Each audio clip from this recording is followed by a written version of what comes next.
नमस्कार दोस्तों, आज मैं आप सभी के समक्ष लेके आई हूँ वैशाख मास में सुनने जाने वाली तुलसी की कथा। चलिए आरंभ करते हैं। तुलसी से जुड़ी एक कथा बहुत प्रचलित है। श्रीमद् देवी भागवत पुराण में इनके अवतरण की दिव्य लीला कथा भी बनाई गई है। एक बार शिव ने अपने तेज को समुद्र में फेंक दिया था। उससे एक महातेजस्वी बालक ने जन्म लिया। यह बालक आगे चलकर जलंधर के नाम से पराक्रमी दैत्य राजा बना।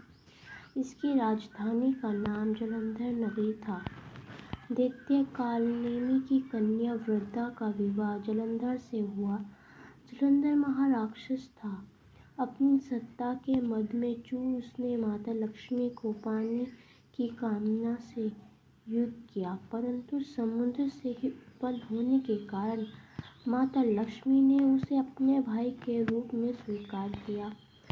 वहां से पराजित होकर वह देवी पार्वती को पाने की लालसा से कैलाश पर्वत गया।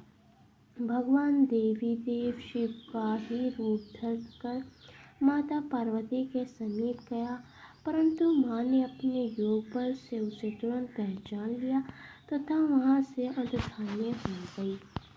देवी पार्वती ने क्रोध होकर सारा वृत्तांत भगवान विष्णु को सुनाया। जलंधर की पत्नी वृंदा अत्यंत पतिव्रता स्त्री थी।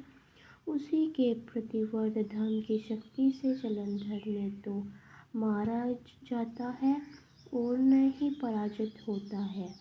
इसलिए जलंधर का नाश करने के लिए वृंदा के पतिव्रत धर्म को भोग करना बहुत जरूरी था। इस कारण भगवान विष्णु ऋषि का वेश धारण कर वन में जा पहुँचे, जहाँ वृंदा अकेली भ्रमण कर रही थी। भगवान के साथ दो मायावी राक्षस भी थे, जिन्हें देखकर वृंदा भयभीत हो गई। ऋषि ने वृंदा के सामने पल में दोनों को भस्म कर दिया। उनकी शक्ति देखकर वृंदा ने कैलाश पर्वत पर महादेव के साथ युद्ध कर रहे अपने पति जलंधर के बारे में पूछा। ऋषि ने अपनी माया जाल से दो वानर प्रकट किए। एक वानर के हाथ में जलंधर का सिर था तो दूसरे के हाथ में धड़। अपने पति की यह दशा देखकर वृंदा मूर्छित होकर गिर पड़ी। होश में आने पर उन्होंने ऋषि रूपी भगवान से विनती की कि वह उसके पति को जीवित करे। भगवान ने अपनी माया से पूर्ण जलंधर का सिर धड़ से जोड़ दिया, परंतु स्वयं भी वह उस शरीर में प्रवेश कर गए। वृंदा को इस छल का जरा आभास न हुआ। जलंधर ने अपने भगवान के साथ वृंदा पतिव्रता का व्यवहार करने लगी, जिससे उसका सतीत्व भंग हो गया। ऐसा होते ही वृंदा का पति जलंधर युद्ध में हार गया।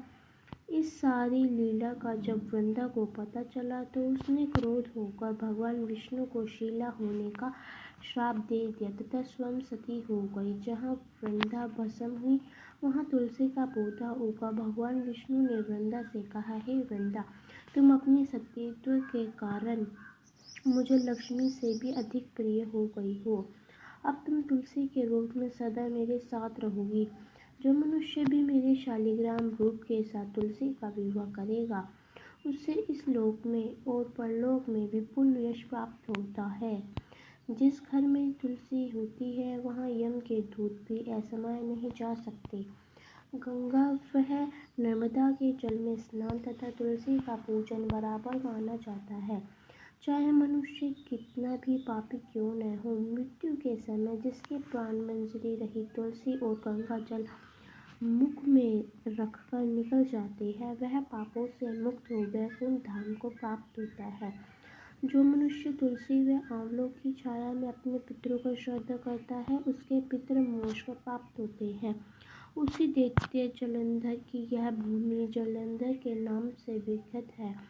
सती वृंदा का मंदिर मोहल्ला कोट की श्रीचंद्र से में स्थित है।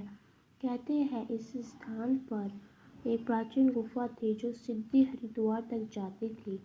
सच्चे मन से 40 मिनट तक सती वृंदा देवी के मंदिर में पूजा करने से मनोरथ पूर्ण होती है। अगर आपको हमारी यह वैशाख मास में तुलसी की कथा पसंद आई हो तो हमें कमेंट कर ज़रूर बताएं और अंत तक वीडियो में बने रहने के लिए आप